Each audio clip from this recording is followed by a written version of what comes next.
Good evening, this is Debat AWANI. My name is Malik Ridwan. We are broadcasting from Panggung Seni at the National University of Malaysia, or UKM, in Bangi, in conjunction with the 2019 Za'ba International Debate Challenge. Now, this debate is organized by the Academic and Innovative Bureau and Student Executive Council of UKM's Pendeta Za'ba College. Together with Astro Awani as the media partner, having this on Debat Awani right to your TV screens at home. Now, this is a platform to challenge critical thinking and communication skills of students debating on contemporary issues towards producing high-quality graduates and new talents in the debating sphere. Coming into its fifth edition, this year's debate challenge has seen over 300 students or debaters from over 70 high schools and institutions of higher learning or pre-universities from all across the country.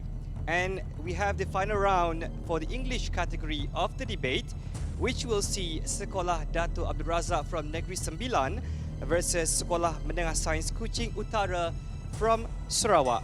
Sedar will be the opposition, whereas Sakura from Sarawak will be the government. And the motion that they will be debating on today is this House believe this House will ban all forms of private healthcare in favor of a comprehensive public healthcare system. Now, without further ado, I hand over to the Speaker of the House, Mr. Muhammad Nur Amir, to commence today's debate. To open the case from government team, I call upon the first speaker from the government side, Mr. Joel Anak Jack, to open the case for today's debate.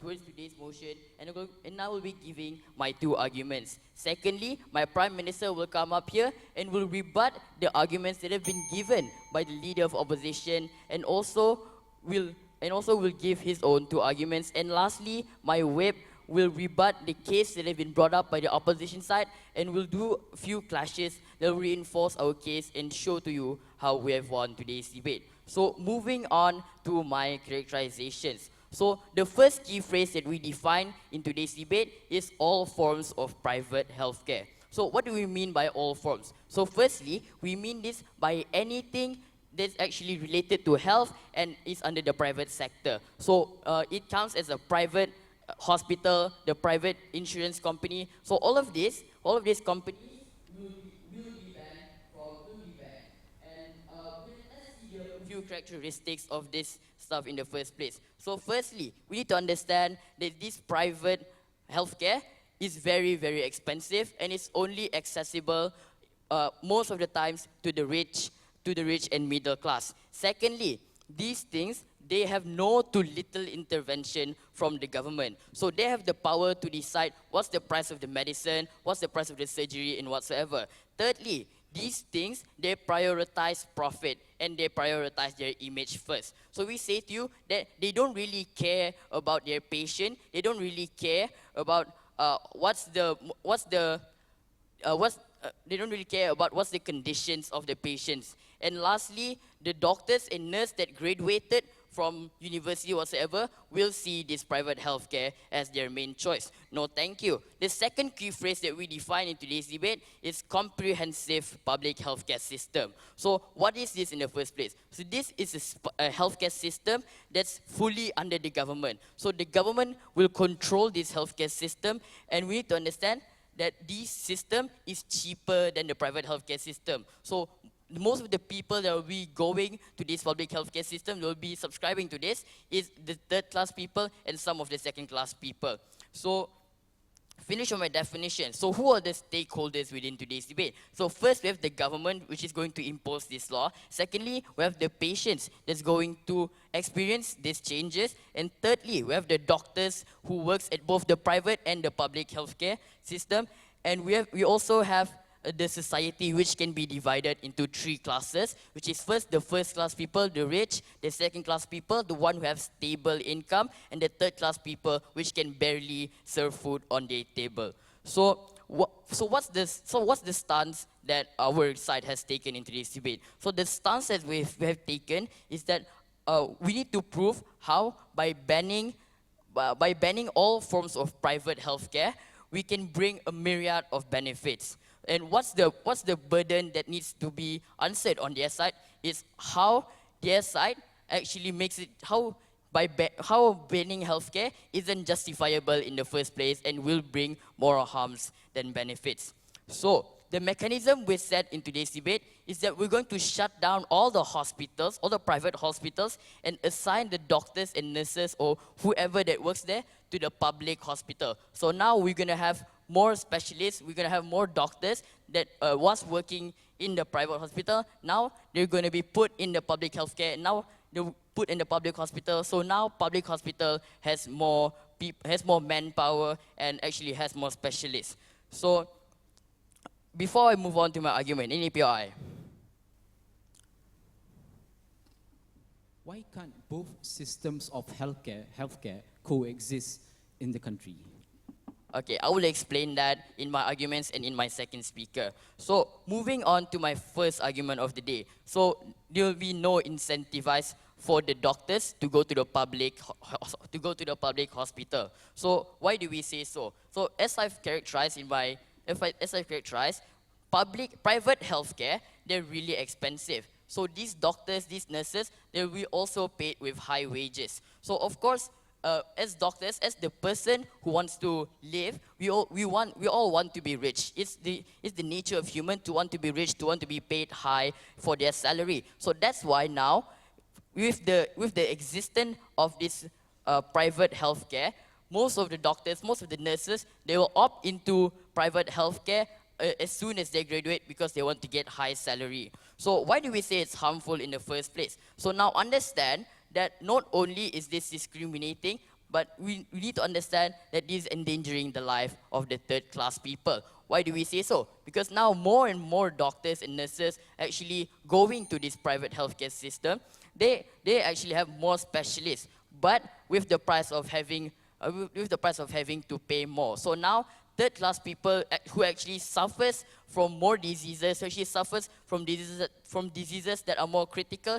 that are more that needs to be prioritized, they can only go to the public hospital because that's the only choice that they have left. That's the only choice that they can afford to have. So now people that are really in need are not getting the attention they need, are not getting the healthcare that they're supposed to have. So we say to you, this private healthcare system, they are not catering towards what the society needs. They're not catering to what the society actually want. But we say to you, by banning all of this, since now we have more and more, since now all these doctors and nurses, they are going to the public hospital. So now we have more specialists working there. We have more nurses. We have more manpower to take care of the patients.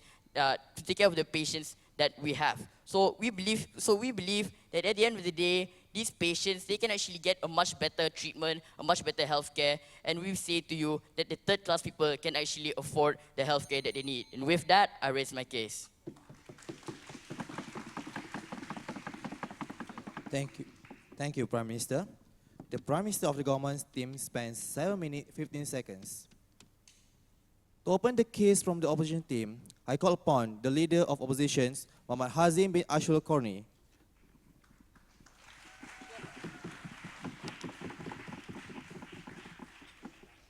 On the side of government, we believe that they are being radical here. They are trying to provide people with the help that they need, but instead, they try and make it worse by banning all form of private healthcare. So we believe that under our side, we are going to prove to you on why banning these private healthcare systems will further damage the country and also the healthcare system in general, right?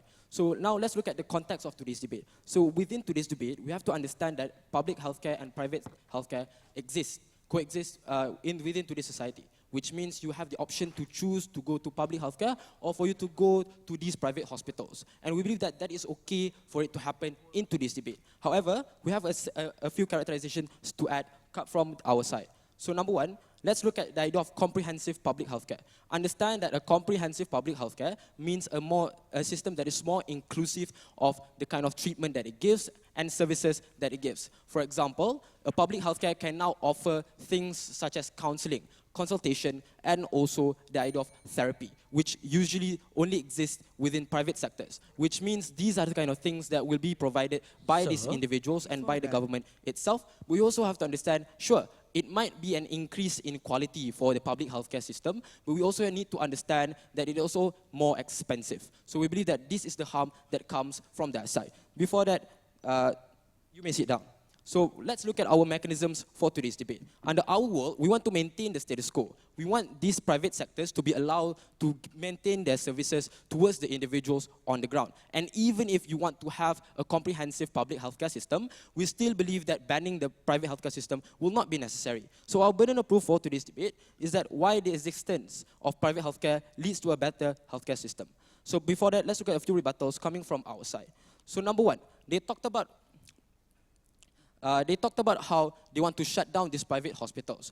However, we believe that number one, this is really, really harmful, since now you will lack more private companies or private entities that exist within your country in order to bring you more revenue. And number two, you shutting down these hospitals will be a waste of infrastructure. You are not going to do anything with it. Therefore, the idea of development especially in healthcare, becomes stagnant towards your country. Secondly, the reason why they want to ban public healthcare is because they think that doctors are greedy and doctors are hungry for higher salary. Number one, we told you it's not true, because understand the fact that doctors are inclined or vowed to help people. Why? Because they have the Hippocratic Oath. They have all these other things that make them obliged to help those individuals who are sick and help these individuals who are in need. And we believe that even if they are hungry for more money, we believe that there's no problem, because it is their rights to income. It is their rights to gain and pursue that kind of luxury and also that kind of money. We believe that your action will further be harmful towards these individuals when you deny their rights. And number three, understand the fact that not all doctors go to these private hospitals. There are specialists who would go to these public hospitals and provide the people with their healthcare. So we believe that under their side, whatever point that they give is not valid. Before that, first speaker. So understand that in status quo right now, most doctors in the public hospital isn't specialists, and most specialists, they opt into private hospital. So please clarify. Okay. Sure. Simple reason. The reason why private hospitals can have these specialists, because they have the money to provide them. So here's the argument coming from our side, which is under the tagline of feasibility. Two levels of argumentation. Number one, why do private hospitals exist? And number two, how is it not feasible for you to ban? Number one, private hospitals exist because government has an obligation to cater towards individuals who are on the ground. Since diseases and illnesses are something that is common towards society, therefore a good government must provide the services in order to take care of these individuals. Understand the fact that there are 32 million people in Malaysia only. Imagine in a country which is bigger. So we believe that we have to understand the fact that the government cannot actually cater to everyone, cannot actually provide that form of healthcare and good healthcare towards everyone. That's why a government would allow private healthcare to exist within that certain country, similar to schools, similar to prisons. The reason why government allow this is because they cannot afford to actually provide it to everyone, right? So understand the fact that the private system or the private healthcare system exists in order to provide another choice towards individuals who wants healthcare. Sure, they only appeal to the privileged individuals who are on the ground, but we believe that it is okay. Why? Because they they provide services that is much better, much faster, and has higher quality in comparison to the public healthcare system. So when this happens, the public healthcare system can be more focused towards the underprivileged individuals who actually need this healthcare more. So we have to understand that when you ban this private healthcare system, you further make the system muddled when everyone, rich to poor, will be forced to go to these public hospitals, therefore make the hospitals more crowded than it is today. No, thank you. Second level of argumentation, how is it not feasible to ban? The main factor here is the cost of raising these kinds of comprehensive public healthcare system. Understand that since a comprehensive public healthcare system actually involves a lot of things, from consultation to actually therapy, we also have to understand that the government also needs to supply more funding to these individuals and to these companies, right? Why? Because these therapies and these consultations is not cheap. It's really expensive. And also, in order for you to take more people, to take more specialists, you also have to pay a lot more to these individuals because their skills are not the same as normal doctors. And when that happens, understand the fact that government don't have infinite funding. You need to find the funding from somewhere else. So this is when government will start to raise taxes, will start to raise income tax in order for you to provide better healthcare. In countries, for example, Finland, the income tax there is 60%, which is really, really high, but in the end, they got free healthcare. For countries like Malaysia, we believe that it is not suitable for you to do so, since a major part of our country and a major part of our society is still underprivileged and also middle class. Secondly, let's look on the idea of freedom of choice, right? Understand the fact that freedom of choice exists in order to allow people to opt into things that they want more. So the reason why this is important within today's debate is that you allow privileged individuals to opt in to healthcare, which is faster and also have a better service. And why is it beneficial towards people who are on the ground? Because now not everyone will be forced to go to public hospitals. Understand that in public hospitals, it is already crowded and some people even die not getting the treatment that they need. In order for you to get an MRI scan in a public hospital, you will need to wait for a year. So having a private hospital existing, you allow privileged people to go to these private hospitals and focus more on your services to help the people who are underprivileged. Sure, under our side, these people might not get the treatment faster enough, but under your world, it will be much worse because number one, government cannot maintain, and number two, you further push people and force people to be muddled within the public healthcare system. Thank you. Thank you, Leader Oppositions. To continue our debate today, I call upon the Deputy Prime Minister, Mr. Syami Adri bin Supari, to deliver his speech. The problem with side opposition is they're living and sleeping believing that poor people are able to gain the help that they need, and they're assuming that the moment now both two healthcare coexist, that is a point of time where the healthcare in their world will be completely way more better compared to our world. But we can clearly see the status quo and it's failing. So let's bring them to the light for the first time. But before I continue on, Assalamualaikum warahmatullahi wabarakatuh, and a splendid day I bid to the distinguished panel of adjudicators, besides timekeeper, my formidable adversaries from side opposition, my loyal team members on side of government, and not to forget members of this majestic parliament.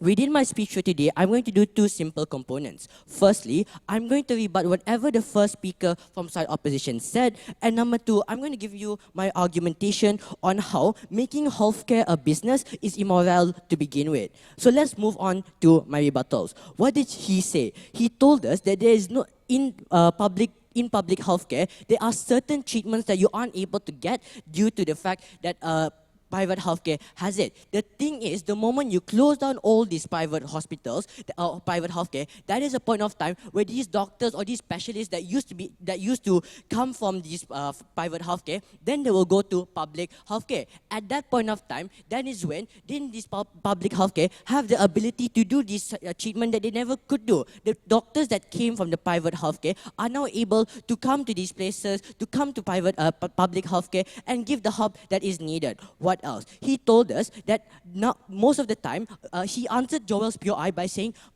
specialists go to these private areas, private sectors, because now private sectors have the money. But he clearly stated a few seconds ago that the doctors are not motivated, they don't have an incentive because of money. They told us that the main aim of them becoming a doctor is so that they treat people. But the answer towards Joel's pure ideas now was he told us that private sectors have money. That's why they go towards these private healthcare. That shows the contradiction. Firstly, that shows contradiction within their side, because it clearly implies to us that firstly, now these doctors want to go to these places due to the fact of money itself. Therefore, we tell you, the moment now we close down this private healthcare, that is a point of time where doctors' real aim will be to treat patients and not for the income and not for the salary. So what else did they tell us? They told us that the government have the obligation to take care of other people. They have the obligation to ensure the health of individuals. The problem is under their side now. The moment private healthcare exists, that is a point of time where they aren't able to cater towards the poor people. Why do we say so? If these private healthcare are giving the best form of treatment towards these rich and middle people, we say it's completely immoral to just neglect these poor people just like that due to the fact that they don't have money. We tell you it's really unfair towards these individuals because they never chose that, and I'm pretty sure if they were rich, they would also want the same treatment in this private healthcare. We tell you don't segregate them just because of money. Let's allow them to feel the health that they want and they need. What else did they tell us? They told us that now more people will wait in line due to the fact that now we close these private sectors. The problem is he completely dismissed what my first speaker said. The moment now these private companies are shut down, the moment now this private healthcare is shut down, that is a point of time where doctors go to these public places. What does this mean? Is that now there's more manpower in these public hospitals. When now there's more manpower in these public hospitals, more treatment can be given towards these people. The queue will be shorter at that point of time. More treatment can be given. They need to understand that just because we shut down these places, just because we shut down this private healthcare, it is not like they're going to these doctors are going to disappear just like that. Where will they go to? They'll go to the public healthcare, and that's why we tell you that is a point of time we are able to improve the amount of service given to them. Last but not least, they told us on how the freedom of choice is something that is theirs. If that freedom of choice harms other individuals, where poor people aren't able to get the treatment that they want, just because it's freedom of choice for them to go to have the best treatment, we tell you it's wrong and we'd rather destroy that freedom of choice. Before I continue, yes. The moment you shut down and take away the private sector's workers is the moment where you need to provide more funding in order to pay these individuals' salary. Sure, they might not be hungry for salary, but they cannot give service for free either. So how are you going to compensate that? Because understand, they're assuming, right, that under our side, the moment these individuals go towards this government healthcare or this public healthcare, we're not giving them any salary at all. No, it's not like that. The salary will still be, the salary will be probably decreased at some point of time. But then we show that firstly, they still have salary. That's number one. And number two, now we make sure that these doctors aren't trying to find profit, but they're trying to make sure the citizens' lives are protected. They're making sure that the citizens are happy. Firstly, on how it makes this is an immoral thing. Understand that health is a necessity, not a product, not something that you can play with. Because we tell you that the moment your health is affected, the moment your health is now affected by anything else, that is a point of time where maybe the productivity of your work could decrease whatsoever. Meaning by that now, when these private hospitals, when these private healthcare make it into something that needs to be paid at a very expensive amount, that is a point of time where it just becomes something to be played with. We tell you that health is a necessity and everyone should be able to get this necessity. Just like food, just like water, everyone should get the same amount of health. Everyone should be as happy as they can. Understand that now, the moment you do these type of things, the moment you do allow this private healthcare, society is the one that is affected. Yes, the doctors will continuously be living happily with those 2K salaries or those 20K salaries. But the thing is, those people are not affected. The main actor in this debate that will be affected and that will be so detrimental towards them are the society, especially the poor people. We don't want the status quo to continue from happening. The moment we can clearly see under their world that the status quo has failed, poor people are waiting in line as for much as long as 1 year or 2 years. And now we tell you, the moment now we close down these private sectors, that is a point of time where we tell you the queue will shorten up because they're going to this private. Because they go to this public healthcare. We prioritize the life of individuals. We prioritize the life of society. We don't care whether or not they want to talk about whether these individuals are happy, the doctors are happy with their 20K salary or not. We believe that it's time to be realistic, not idealistic. That status quo has failed. Side with government. Thank you. The Deputy of Prime Minister spends 7 minutes and 4 seconds. Now, I call upon the Deputy Leader of Opposition, Muhammad Akif bin Hashim. Side of government is not being realistic. They never prove to us where will they get all these funds in order to pay for these people who they have reallocated to government sector. That's first. Secondly, how are you going to deal with the economical shortcomings that you will have when you ban all these private companies from entering your country to begin with? These are the two main realistic arguments that we are going to contend to in today's debate, because they have never proved to you how realistically they will achieve those goals at the very end of the day. So let's move on to deal with the Deputy Prime Minister's argument. First, they responded to us by saying that in status quo, the system is failing, where we are unable to treat people from poorer classes in society. Well, number one, we think that is simply not true, because the public healthcare system is still working, but because under your side, you actually make it worse. Because when you ban all these private companies from being in the medical industry, therefore people from richer parts of the society will now not be able to opt into those options. So the only option that they have is to opt into the public healthcare system, which adds the burden to the government and also to the people from poorer parts of the society, because now the treatment is going to be divided into various classes into the society. No, thank you. So therefore, it worsens under their side of the house. And secondly, they pointed out a contradiction. Well, they do not understand the principle of Hippocratic Oath to begin with. Hippocratic Oath happens when, during the situation in which that doctor is able to save that patient. It does not happen at the moment when you become and graduate as a doctor. It applies to the situation in which you are dealing with that patient right now. So therefore, it is important for that doctor to treat that patient at the very end of the day. Payment is important in order to compensate those doctors. Then why don't we just don't pay doctors, because they already have Hippocratic Oath to begin with? So therefore, we can cut spending then. That's what they have to answer in today's debate. Thirdly, he said on how under their side they're able to protect poorer people.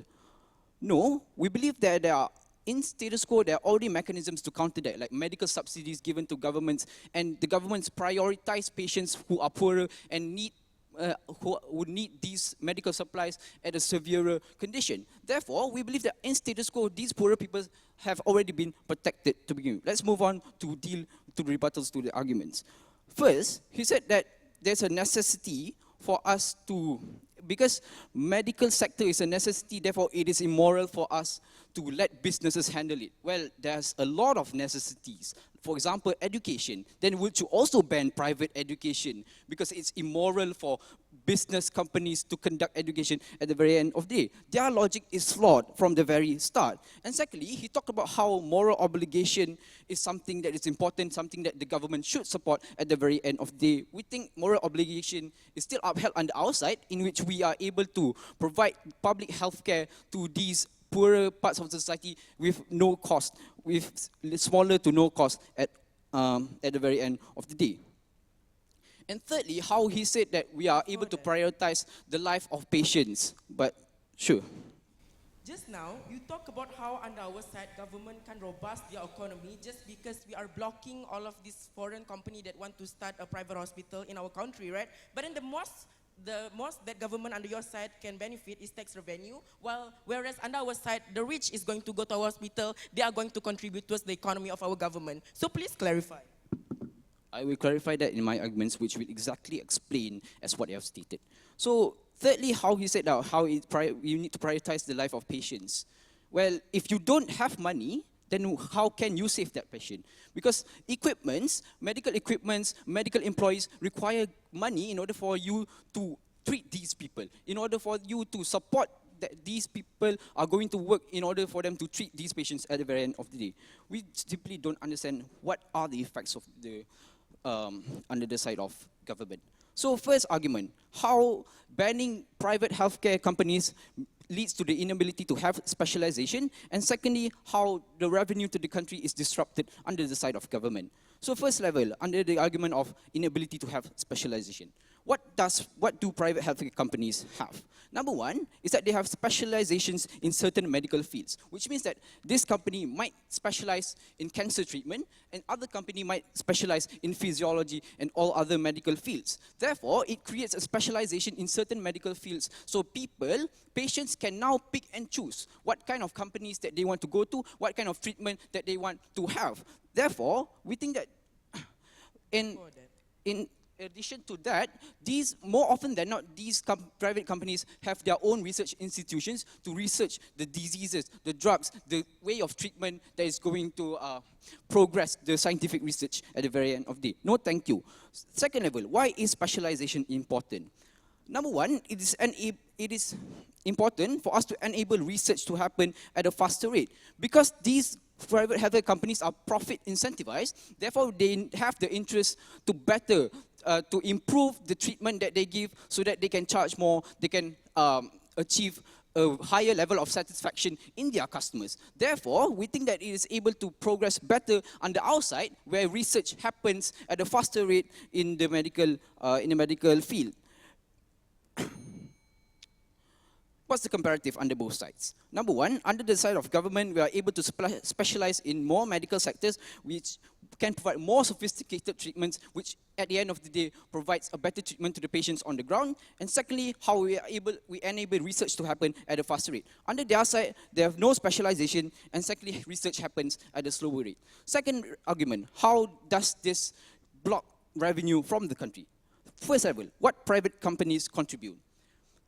Private companies contribute in terms of providing healthcare tourism, which means that people from other countries will now go into Malaysia in order to receive treatment from private healthcare companies in Malaysia. This generates revenue for the government in form of tax revenue and tourism. Therefore, we are able to allocate these resources into the public sectors that they want to improve under their side. Therefore, under our side, we are able to have that resources that we are able to that resources that is needed to better all the infrastructures on the ground. Under the side of government, they do not have these resources. They do not have access to these resources. Therefore, they don't have the source of income that they would need in order to maintain that comprehensive public healthcare system that they are proposing. With that, thank you. Thank you. The Deputy Leader of Opposition spends 7 minutes 21 seconds. Ladies and gentlemen, and the honorable educators, this is the third speaker of the government side.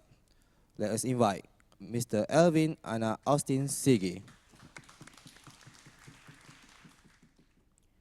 Poor and middle class people that can't afford pricey private healthcares die waiting for their treatment because the limitation of good doctors and specialists, as all of these good doctors and specialists, they went to this private hospital because by the end of the day, this private hospital are going to attract the medical professionals to work in their place instead.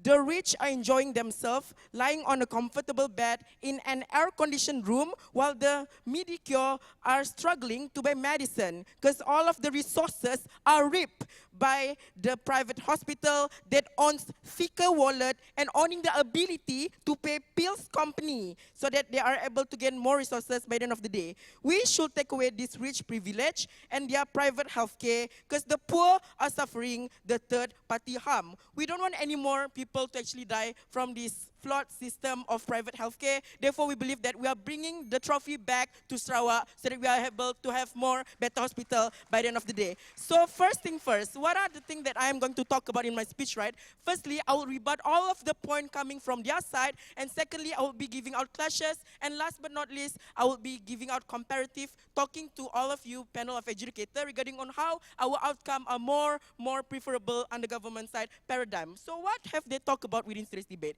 The first speaker talked about doctors and specialists are obliged to help people, so they will still go to public hospital. I found that this point is truly weird and truly assumptuous, because a lot of people within today's community prioritize money, wealth, and fortune. There are only minuscule amount of people that actually prioritize morality over money anyway, right? Because by the end of the day, people that actually wants to earn a lot of money. Therefore, people are more likely to go to private hospital that can pay them better anyway. We believe that this is such a one-liner response and such an assumptuous response to begin with. So moving on to the second rebuttal is regarding on how they talk about how people now have to wait for the treatment because we shut the private hospital, right? They talk about how people are going to wait for their treatment because we shut the private hospital. This is such a true fraud and lie, because under our side, treatment are given in a faster rate in public hospital, as all the best medical professional come to work in public hospital because we shut the private hospital down. And second speaker talk about how people how under our side government aren't going to have a robust economy because by the end of the day we are actually blocking all of the foreign company that want to start a private hospital in our country, right? We believe that this is such a lie, because by the end of the day, under our side, we believe that government are able to be more robust, because the only thing that the government and the opposition side can benefit is tax revenue that they implement over this private hospital. Whereas under our side, we got rich people, we got Donald Trump or even Barack Obama to actually do and treat themselves in this public hospital. So tell me which one is richer now? We believe that the government side under our side paradigm are the one that is going to be richer anyway. Next, they talk about how government doesn't have any resources to pay specialists from private hospital. This is such a radical statement, because by the end of the day, the rich don't really have any choice but to go to the public hospital under our side paradigm. When they look at the condition, when they look at all of the treatment that they get, it's truly bad. They're going to fund the public hospital anyway, so that they're able to get better treatment by the end of the day. Therefore, we believe that their case actually collapse by the end of the day, because everything that they've been talking about is resolving around this point. So before I move on to my clash, of course, I'll be taking one POI. First speaker. Understand the fact that when you shut down, your hospitals wouldn't suddenly have more MRI scans, and rich people wouldn't suddenly be generous and give money to you. So understand, how are you going to apply for these subsidies to these people? How are you going to afford more MRI scanners? How are you going to afford to pay for these specialists who have higher skill and also needs more compensation rather than your normal doctor? So they talk about how rich people under our side are going to be selfish and they aren't going to be generous enough to fund this hospital, right? Well, we say we don't have any problem with that, because once they're sick, they're going to go to the public hospital instead, and still they're going to fund the hospital, right? How is that even logical? That is truly a lie. We believe that they have been missing all of the point that have been given by government side. That's why we are catering into a better hospital by the end of the day. Next is moving on to my clash, namely better consumerism, right?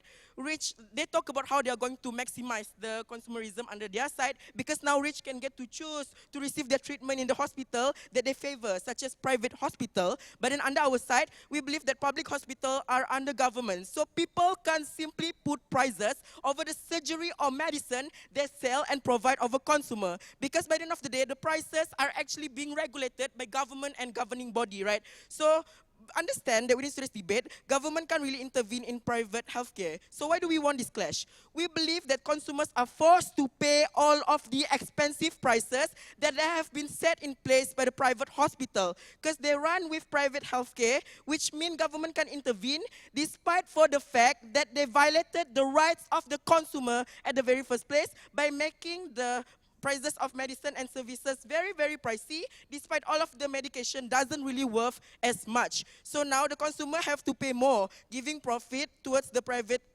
hospital just now. Now, by the end of the day, this profit is unjustly acquired by the private hospital. We regret that under government side. Moving on to the second clash regarding on how we are going to produce better healthcare, right? We believe that both sides wants to produce better healthcare. So second clash is regarding on better healthcare. Their case, they are going to have private healthcare. The patient could get the best facility, treatment, and the best specialists in town. Our case, we shut down all the private healthcare so that all of the good specialists and doctors don't have any choice but to work with the government in public sector and as well as public hospitals. So why do we want this clash, right? Because we believe that the poor and the middle class will suffer and die because they are the victims of this capitalist system as they can't afford this pricey and super expensive private healthcare. Public healthcare, like by the end of the day, public healthcare can afford to pay wage towards doctor and specialists as high as private healthcare, right? So by the end of the day, now all of the great doctor and specialists will go to private hospital instead that can pay them higher salary. Now all of the public hospital will only have very little amount of specialists and doctor. So by the end of the day, the poor and middle class that came to this hospital, including the victim of car accident or even people diagnosed with stage 4 cancer, they are going to die waiting for their treatment because they don't even have the amount of specialists and doctor that is required in this public hospital at the very first place. So comparing between two sides, everyone can enjoy good hospital. So everyone can enjoy good hospital facility under our side, while under their side, only rich can get better privilege, right? So I'm a Sakura student and a neurologist to be, but one thing that I can guarantee is I want to apply for jobs in a private hospital. With that, I raise my case. Thank you, the speaker. The third speaker of the government spends 7 minutes 21 seconds. Now, I call upon the third speaker of the opposition side, Mufid Ilham bin Adnan. The floor is yours. On the side of government, they were very contingent on a very few things. Number one, they were contingent on the idea that the government is all rich, right? If you were to play a game, you would choose the sandbox option, then you could only propose the government's policy. Understand that on the side of government, we have already gave you a full analysis in regards of why it is not feasible under their side to actually propose these kinds of policy in the end of the day. The only fact or the only idea of revenue coming from their side is the idea of rich people going to invest in this public healthcare in the end of the day, right? We tell you that rich people, they still can have the choice of not actually opting into public healthcare in the end of the day.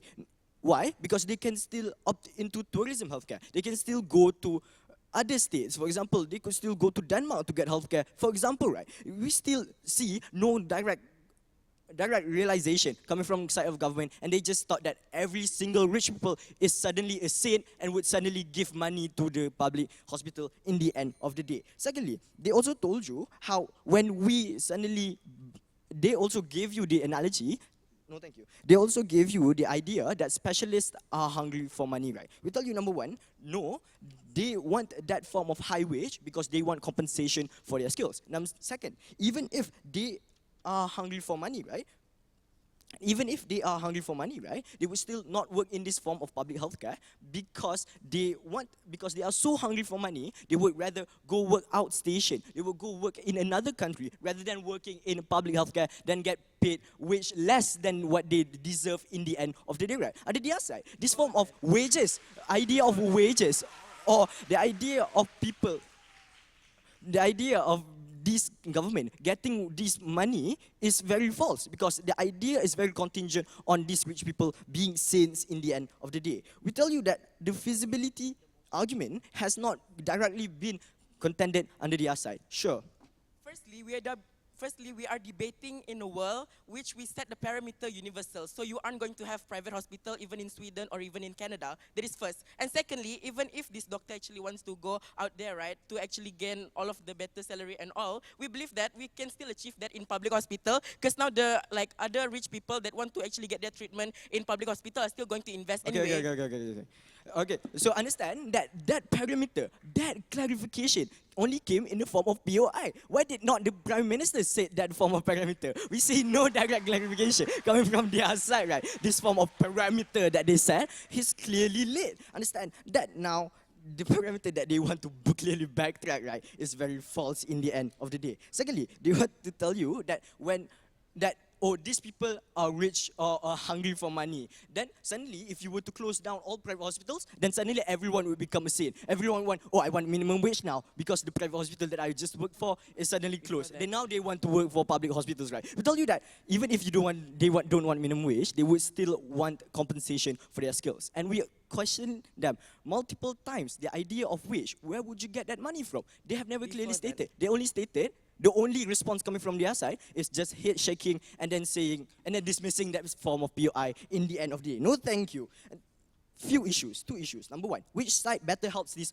poor people that they solely want to help in the end of the day, right? And secondly, which side stimulates economy better? Number one, which side better helps these poor people that they want to help in the end of the day? We tell you, under their side, more people would wait in line. And then under the other side also, this form of public healthcare would get less revenue. Why? Because it's harder, because now there will be less tourism healthcare, as my deputy leader of opposition already stated. Less revenue from taxes, less revenue from tourism healthcare. We tell you that this form of less revenue would inevitably lead to being harder to implement subsidies, which ultimately leads to burdening these poor people more. Understand that on their side, they were very contingent on saying, oh, rich people would now fund these hospitals and then so on and so forth. They also brought to you the idea of having more manpower in order for less people to wait in line. Understand that doctors cannot just go to you, snap their fingers, and then suddenly you're cured. They need infrastructure. Infrastructure, where do they get the infrastructure? They need more money for infrastructure. They need more tools. They need more, all of these kinds of things in order for them to actually cure a patient in the end of the day. Sit down.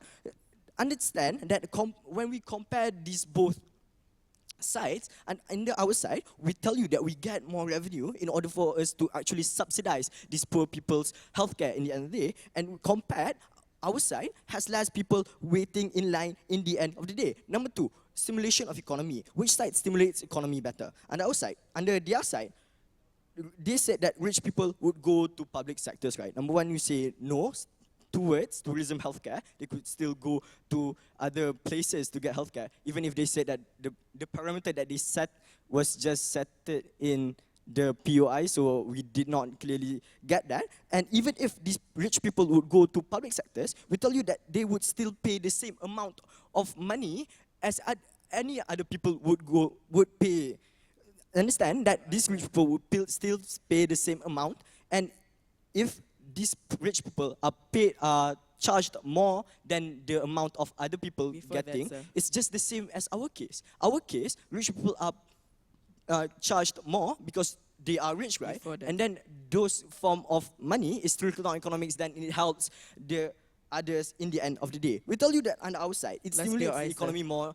It stimulates the economy more because of tourism healthcare and all those things that they clearly dismissed in the end of the day. On the other side, they were clearly dismissive on a few things. Number one, the economy side. They just said that economy would happen under their side because rich people are saints. We tell you that rich people are not saints, right? And then the idea that came from their side were just one level, right? That means that on their side, all of these things would happen, and they were also very much contingent upon these, all of these things would happen just because these things will happen. They clearly didn't give us enough analysis for us to actually understand or buy into those form of arguments in the end of the day. They said that doctors would go to public hospitals because they don't have any, they are suddenly saints in the end of the day. We tell you that this specialists that they clearly want in public hospitals would still not be in public hospitals in the end of the day under their side because they are quote-unquote money hungry, right? And they would rather go outside to get that money that they truly want in the end of the day. And with that, thank you.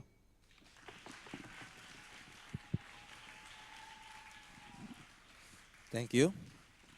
The third speaker of the opposition spent 7 minutes 20 seconds. To end our debate today, here is the reply speech from the opposition side. Let's welcome Muhammad Hazim bin Ashul Korni. The floor is yours. Side government is living in a world where rainbows and dragons exist. However, we have to understand the fact that money makes the world go around. Without money, everything that they've stated cannot happen. They claim that our side was being idealistic, but in reality, their side was being really, really idealistic by not taking into account all the things that might occur when you try to force individuals, especially these doctors, into your public sector. Understand the fact that this is a policy debate, so without the mechanisms and also the technical flow of everything, your policy cannot work, therefore your side cannot win. So now let's look at a few things coming from our side. Number one, they never justified or clearly explained to us on how they would attract these specialists and also doctors to those public hospitals. Number two, their argument and their outcome was basically contingent upon that they have enough resources in order to pay for all these services. Since in my speech, I've already talked to you that comprehensive public healthcare service is a package where you include everything, almost everything that exists within a private sector, therapy, consultation, and all those other things that are expensive. So when they did not provide to you on how they will gain this form of resources, their side automatically loses. So thirdly, they have never responded to our argument about how with private sectors we can have better specialization and also have better research, which is stated by my second speaker. So under our world, we provided to you better when we tell you everything about how this policy is invalid and unreasonable to begin with. So now let's look at a few issues that exist within today's debate. So number one, which side can better help the individuals who are poor with healthcare? Under their world, they talk to you on how when you shut down all these private hospitals and therefore concentrate everything about healthcare towards the public hospitals, therefore everyone can have these healthcare services. Everyone can enjoy the service of specialists. Number one, we claim that we ask them repeatedly for clarification on how they are going to gain money. Are they going to increase taxes? No, they never stated to you on how they are going to perform that. And what's worse is that their side is going to abolish all private sectors, and that's another huge loss to your own country's income, which is in the form of tax revenue and also healthcare tourism, which makes it more unfeasible under their world. So under our world, how do we provide better healthcare compared to theirs? How? Because we believe that we stick with status quo, where the poor is more focused on going to public hospitals and the rich can have an option to go to the private hospitals. Sure, healthcare might seem a bit slower under our world, but we need to understand the fact that at least it's not muddled and makes things worse. Under their world, they will push everyone from rich to poor to these hospitals, and therefore you will have to wait a longer line in order to get an organ. You have to wait a longer line in order for you to go through the MRI scan. Thus, more individuals will die at the end of the day, right? Secondly, which side can have better healthcare? Under their world, they talked about on how they would have everyone go to these hospitals, and therefore with that you can provide better healthcare to more individuals. However, under our world, you need to understand the fact that healthcare happens better when you have privatization. Under our world, we talk to you on how privatized organizations have an incentive to actually go and do research in order to increase the ability to specialize, in order to provide better services to these people, since they are profit based. And understand the fact that all this specialization requires resources in order for you to create, and specialists require a lot of things in order for them to perform what they need. Under their world, the idea of healthcare remains stagnant. Why? Because number one, they think that money grows on trees. They think that just because a specialist can come into your hospital, therefore everything will be better. There are things that you need, and there are compensation that you need to have. Under their world, they live in a fantasy where wizards and also witches exist in order to give you cure, and suddenly with a snap of a finger you can actually cure cancer. However, under our world, we are more realistic. We understand the fact that money is important, and we need this money in order to subsidize more people and in order to have better research. Thank you. Thank you. The reply speaker of the opposition side spent for 4 minutes and 22 seconds. Now, let us welcome Mr. Shami Azri bin Supri to present his reply speech. Let us welcome.